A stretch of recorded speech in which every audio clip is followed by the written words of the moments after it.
தித்திக்கும் நாவாலே தெய்வம் என்றாலே சிந்தைக்குள் நிற்கின்ற பரம்பொருளே.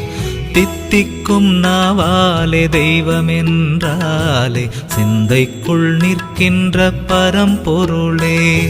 தவமாய் உன்னை தொழுதாலே சிவமாய் அருளும் பெருமானே. தவமாய் உன்னை தொழுதாலே சிவமாய் அருளும் பெருமானே. சென்றிடும் வந்திடும் பிறப்பிதுவே என்றைக்கும் துணையது சிவகதியே. என்றைக்கும் துணையது சிவகதியே. தித்திக்கும் நாவாலே தெய்வம் என்றாலே சிந்தைக்குள் நிற்கின்ற பரம்பொருளே.